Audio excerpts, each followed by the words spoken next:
Let's wait for that truck to go by.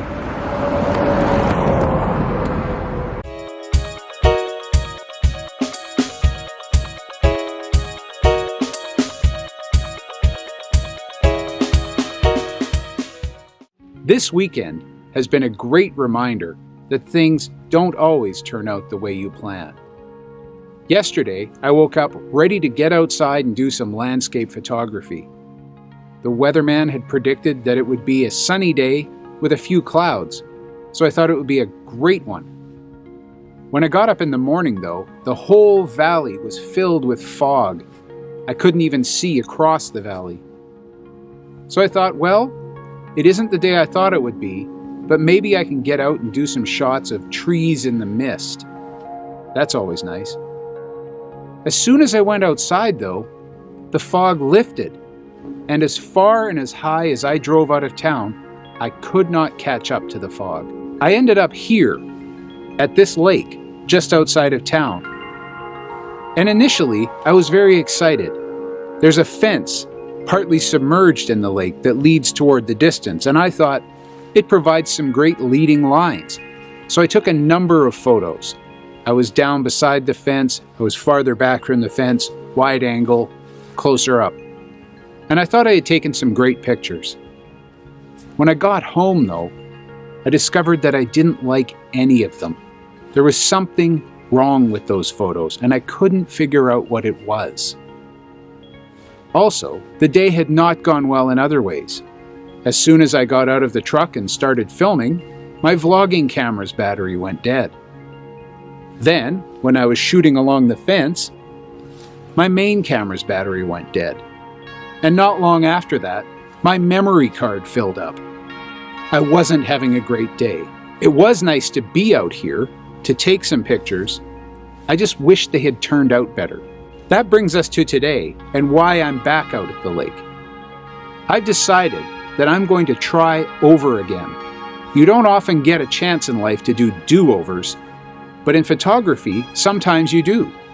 Today is very much like yesterday, just a little bit more with the cloud hanging down though. The sun hasn't broken through yet.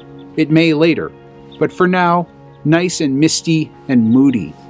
It's very gray though. Going to be very difficult to pick out any color. We may end up doing some black and whites today if we can't get any color, but we can find some shape, some texture, and some contrast. In the spirit of doing it again, I'm going to walk around the lake a bit today, see if I can solve the problem of why those pictures I took yesterday weren't working out. Take some more, and I hope come home with some good images.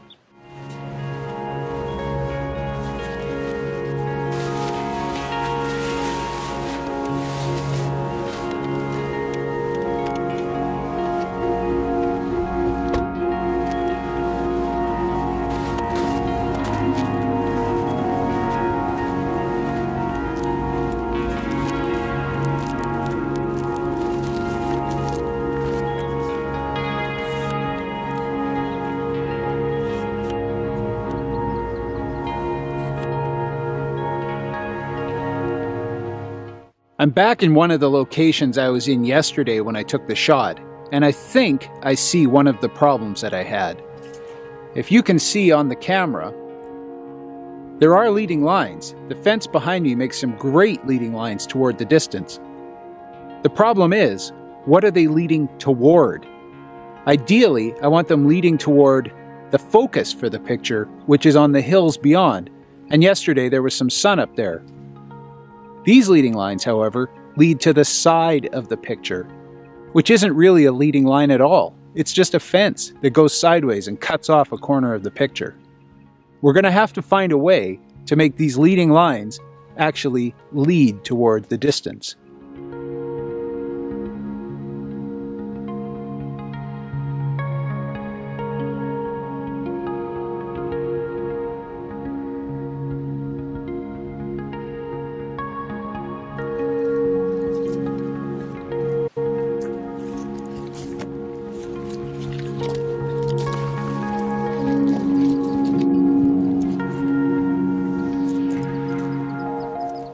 I've come to a point that juts into the lake moving away from the side I was on.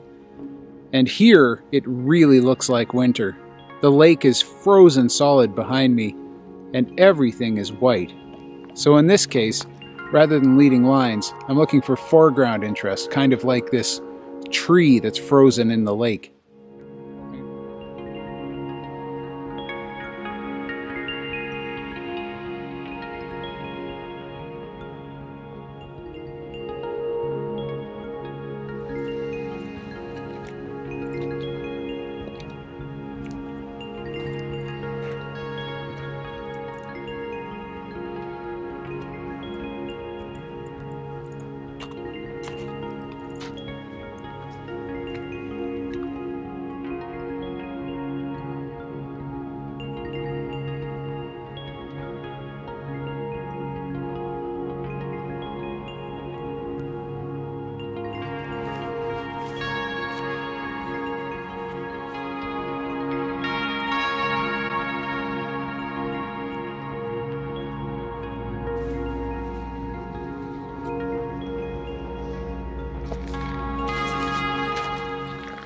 If nothing else, this is going to be a very cold series of photographs today.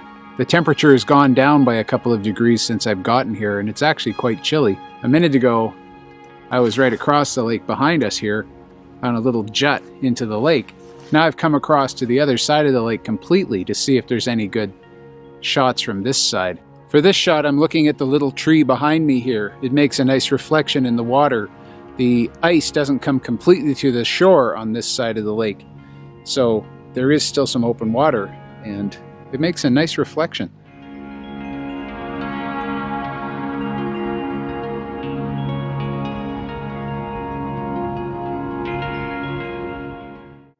Another composition we're trying on this side here, and you may be able to see in the viewfinder of the camera, we have this rock in the foreground of the image, and then the ice over the lake beyond. We also have some interest from the rock, the reflection in the water, because the ice doesn't come all the way up to the shore here. This shot I'm taking of the rock here is a good example of how you can't be afraid to get your equipment a little wet. As you see, we have the tripod, its legs splayed widely apart, right in the drink. And it works, because it helps us get low and get us close to the object of foreground interest.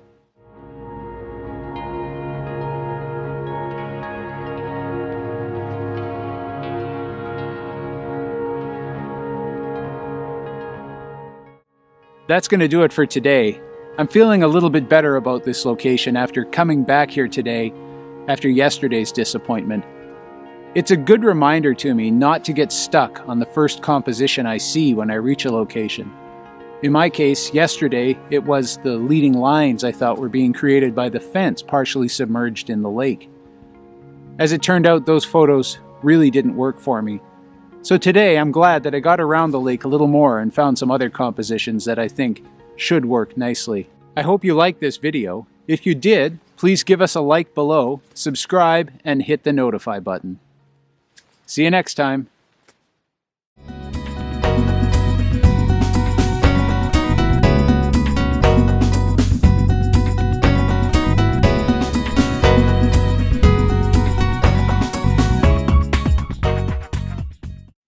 Another composition we're trying for on this side, you may be able to see in the viewfinder, which just turned off.